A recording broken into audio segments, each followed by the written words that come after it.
Comment réagir à un accident du travail qui survient au sein du labo? Nous allons répondre à cette question avec maître Camille Pradel, avocat et spécialiste des questions de santé au travail. Bonjour maître. Bonjour monsieur, bonjour Renaud.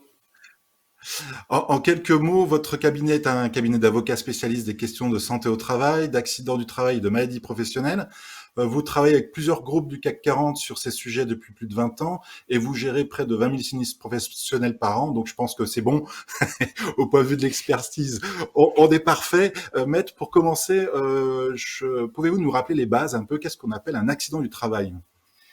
Alors, un accident du travail, c'est une lésion qui est invoquée, présentée comme étant d'origine professionnelle et liée à un événement ponctuel.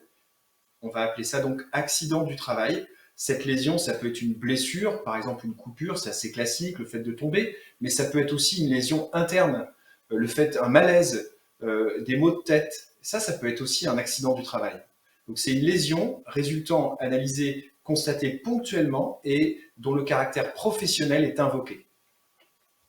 Donc, ça veut dire, par exemple, un salarié qui vient vous dire que j'ai mal à la tête ou je ne me sens pas bien, ça peut être considéré comme un accident du travail? Eh bien, tout à fait. Et surtout, ça fait que l'employeur, dans ces cas-là, il a une obligation déclarative, c'est-à-dire que lorsqu'est invoquée une lésion survenue au temps et lieu du travail, eh bien, il faut s'interroger, mais très vite, hein, pour savoir si l'employeur ne doit pas formaliser une déclaration d'accident du travail.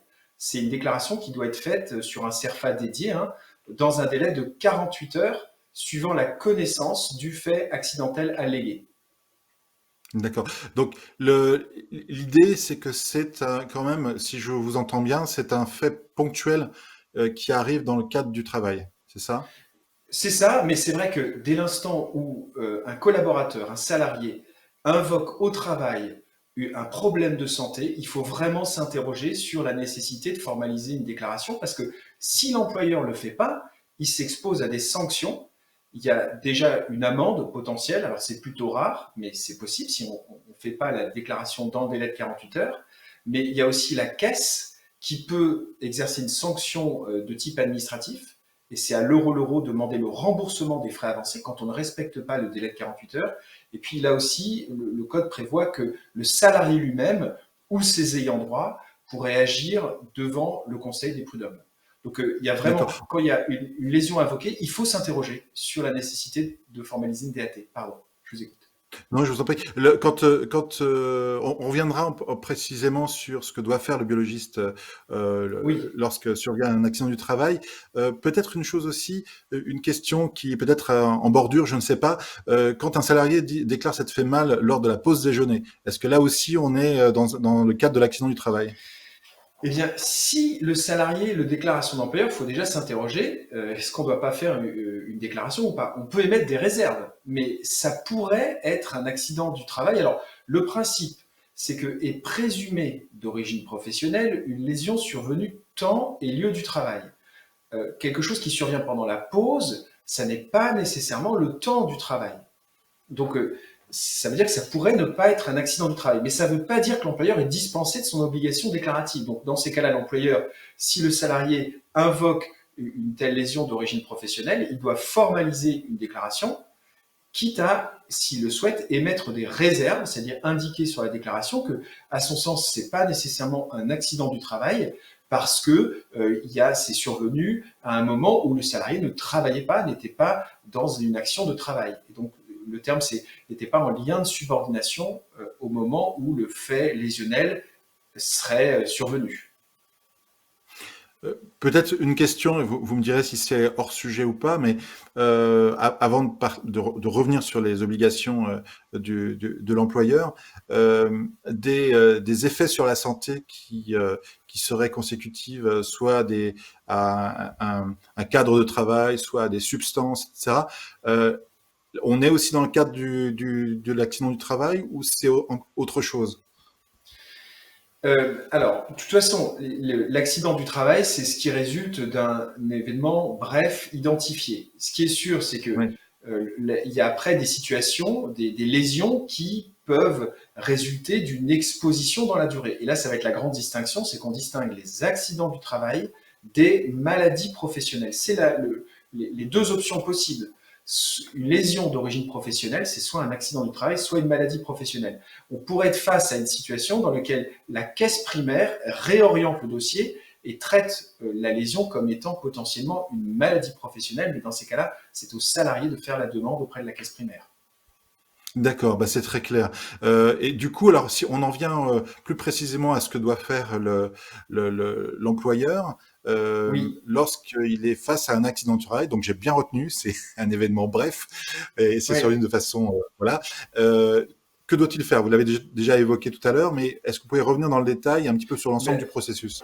ben, il faut être vraiment vigilant sur la connaissance qu'on a d'une lésion, parce que il y a des choses assez simples à identifier. C'est vraiment l'accident au sens littéraire, une coupure, une chute, vraiment un accident, vous voyez, un choc, un contact. Là, il y a une obligation déclarative dans les 48 heures. On doit déclarer auprès de la caisse primaire le fait accidentel, ou ça peut être aussi sur le site Net Entreprise. Donc c'est soit une déclaration faite en recommandé VKR auprès de la caisse primaire compétente, qui est celle du domicile du salarié, soit c'est sur Net Entreprise que cette déclaration est faite. Il y a un portail dédié à cet effet. Mais le point de difficulté, je trouve, pour les employeurs, c'est souvent d'identifier la lésion, parce que donc il y a le cas simple, le choc, l'accident classique, mais il y a aussi toutes ces lésions internes ou éventuellement tous ces risques psychosociaux. C'est-à-dire que moi, il arrive vraiment dans des dossiers qu'il y ait par exemple l'invocation d'une altercation, d'une dispute, avec derrière la formalisation d'un arrêt de travail. Et bien là, il faut s'interroger sur la nécessité ou pas de formaliser une déclaration d'accident du travail, sachant que ça peut être un vrai showstrap pour l'entreprise parce que c'est une obligation légale de formaliser cette déclaration.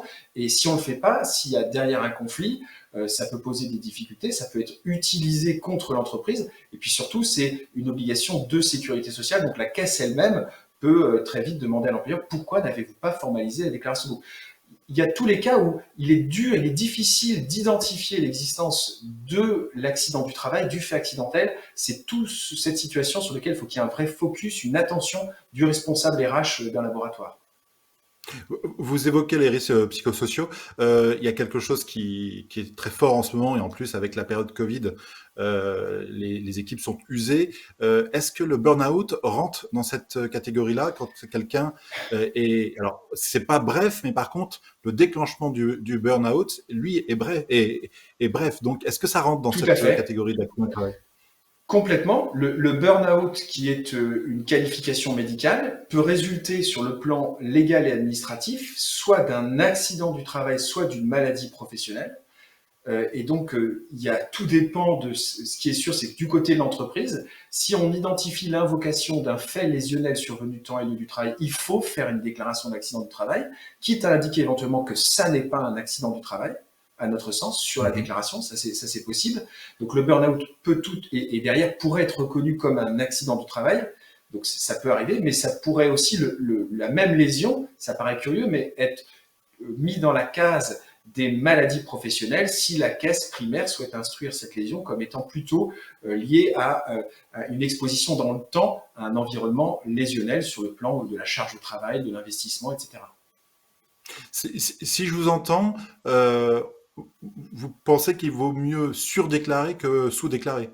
Alors c'est même pas tout à fait surdéclaré, c'est que le droit de la sécurité sociale pose à la charge de l'entreprise la nécessité, l'obligation de déclarer quel que soit le sentiment de l'employeur par rapport à la situation. D'accord. L'employeur, il peut s'opposer, il a le droit de ne pas être d'accord, mais ça ne veut pas dire qu'il ne doit pas déclarer. Donc on demande à l'employeur tout fait lésionnel dont il a connaissance, qui est soit survenu temps et lieu du travail à sa connaissance, soit qui est invoqué comme étant survenu au temps et lieu du travail, soit invoqué comme étant un accident du travail, l'employeur doit, sans se poser de questions, déclarer auprès de la caisse. Et c'est la caisse qui décidera si c'est un accident du travail ou pas. Vous voyez, donc pour ce qui est des accidents du travail, il y a vraiment une obligation qui pèse sur l'entreprise, sur l'employeur de déclarer, et c'est le service public de sécurité sociale qui se prononce. Et le droit s'assure de cette déclaration par l'employeur puisqu'il pose des sanctions pour l'entreprise si cette déclaration n'est pas faite. Le délai de 48 heures, parce qu'on a 48 heures pour faire la déclaration, il court à compter de la connaissance qu'on a du fait accidentel, du fait lésionnel invoqué. D'accord. Je vous entendais parler de donc déclaration de l'employeur. Est-ce que le salarié de son côté doit aussi faire cette déclaration ou pas? Alors, il n'a pas à le faire, mais il peut le faire. Il se trouve que face à une carence de l'entreprise, le salarié dispose d'un délai de 2 ans, suivant la connaissance qu'il a, parce que pour le coup c'est un délai D'accord. de prescription, et le délai est beaucoup plus long, mais la connaissance qu'il a de l'origine potentielle professionnelle de sa lésion, il a un délai de 2 ans pour formaliser une déclaration. Alors c'est des choses qui arrivent. D'ailleurs, si dans les dossiers, ça peut arriver dans des situations plutôt dramatiques, des situations où ce seraient les ayants droit, par exemple, en cas de sinistre particulièrement grave, qui pourrait entraîner le décès, par exemple, du collaborateur. Ce sont des hypothèses heureusement très rares, mais ça peut arriver. Dans ces cas-là, il y a 2 ans suivant le fait accidentel. D'après ce que vous voyez, les entreprises ont tendance à déclarent bien ou alors il y a un défaut de déclaration Alors, constaté? non, non, dans l'écrasante majorité, c'est très très bien déclaré, il n'y a pas de difficulté. Mhm. Là, il faut être vigilant, c'est qu'il peut y avoir malheureusement, et là je parle, moi je défends des entreprises, donc une forme de stratégie, il ne faut pas être naïf.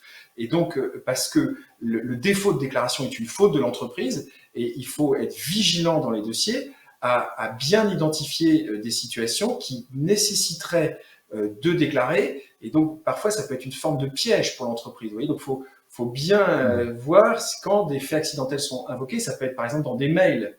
Quand on reçoit un mail d'un collaborateur qui indique qu'il estime être arrêté du fait de son travail, il faut s'interroger sur la nécessité de faire ou pas une déclaration. Et si on n'est pas naïf, il pourrait arriver que ce soit volontairement que le fait ne soit pas exactement déclaré. Donc, globalement, les choses se passent bien et c'est plutôt bien déclaré.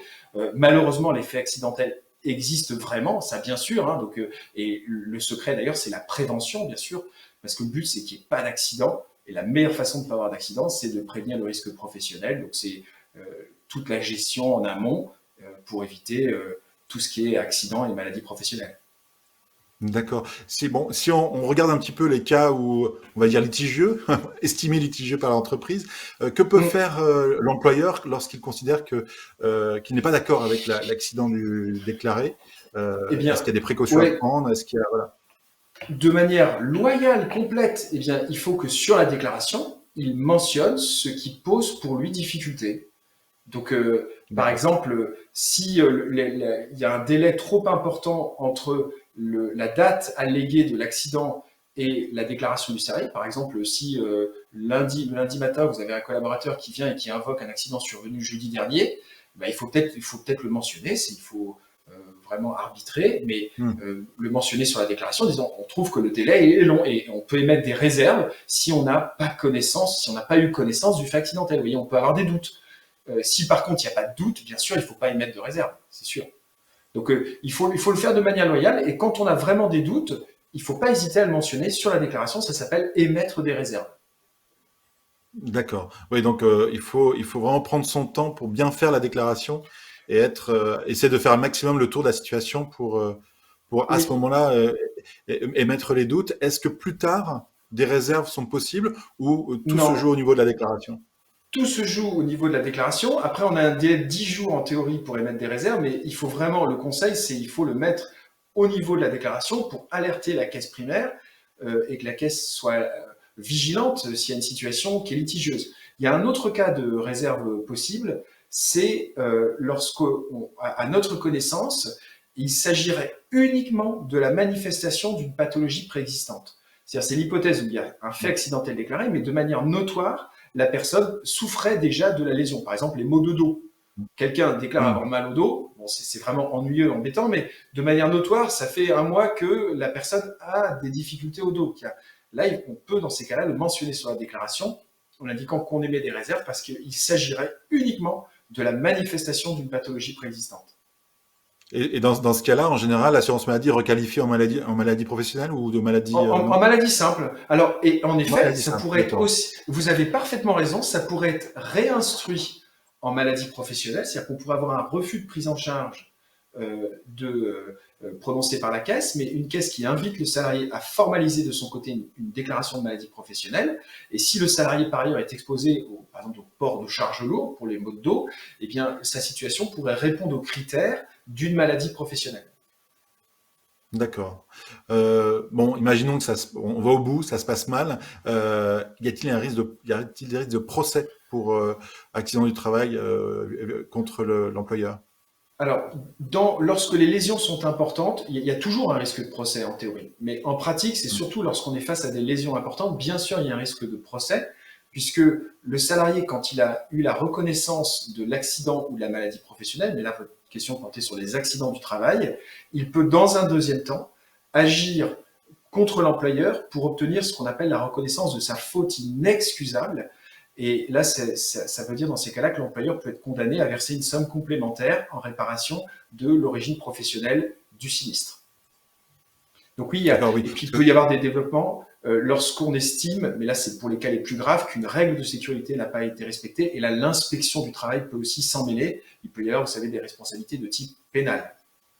D'accord. Tout à l'heure, on disait, bon, il faut le meilleur moyen d'éviter les accidents du travail, c'est de les prévenir. Oui.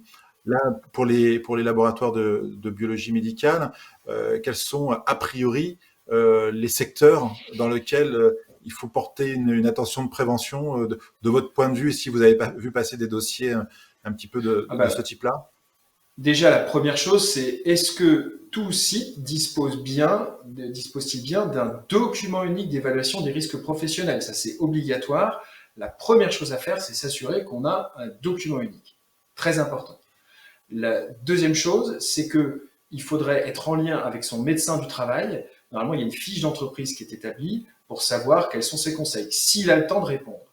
Par ailleurs, vraiment le gros conseil, c'est surveiller les règles d'amplitude, de charge de travail, les règles concernant le repos, et puis il peut y avoir il y a quand même des risques propres à vos métiers, et donc sur ces risques qui sont en lien avec le médecine du travail, donc tout ce qui est le risque biologique ou les expositions aux agents chimiques, là il faut, en lien avec le médecin du travail, s'interroger et mettre en œuvre la prévention nécessaire.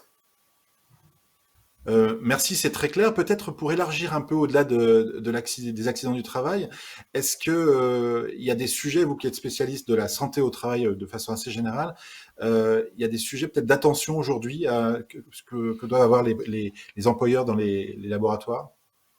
Alors, il est évident que le thème de la pénibilité au travail, la prévention de la pénibilité, va revenir sur le dessus de la pile. Vous avez vu qu'il y a une réforme des retraites qui s'annonce, et l'un des critères pour tenir compte de l'historique du parcours professionnel du salarié, ça va être la pénibilité du travail. Donc, dès maintenant, les entreprises et les laboratoires seraient bien inspirés de vérifier ce qui est déclaré au titre de la pénibilité. Vous savez que c'est déclaré normalement avec la paye du mois de décembre, qu'est-ce qui est déclaré et est-ce bien évalué. Et sur les cas les plus compliqués, donc il y a 10 facteurs de risque professionnel. Dans vos métiers, c'est par exemple tout ce qui est gestes répétitifs ou ce qu'on appelle les CMR, donc tous les agents chimiques. Ça, il faudrait voir quelle évaluation est faite, si c'est correctement fait, et s'il le faut, faire appel à un préventeur pour mieux prévenir ce risque de pénibilité au travail, parce que c'est un sujet de toute façon qui va aller au-dessus de la pile, et les représentations du personnel vont frapper à la porte des employeurs pour demander la reconnaissance en pénibilité de leur situation, si tel est le cas. Merci beaucoup, Maître Pradel. Merci pour ces explications. Merci. L'émission est terminée. Merci à MADP pour son soutien. Enfin, comme à chaque fois, je vous rappelle que vous pouvez voir et revoir l'émission sur la chaîne YouTube du SDB dès maintenant. Et n'hésitez pas à vous abonner et à actionner la petite cloche. Ça vous préviendra des nouvelles vidéos. En tout cas, à très bientôt pour une nouvelle émission qui va être dès le mois prochain. Merci, bonsoir.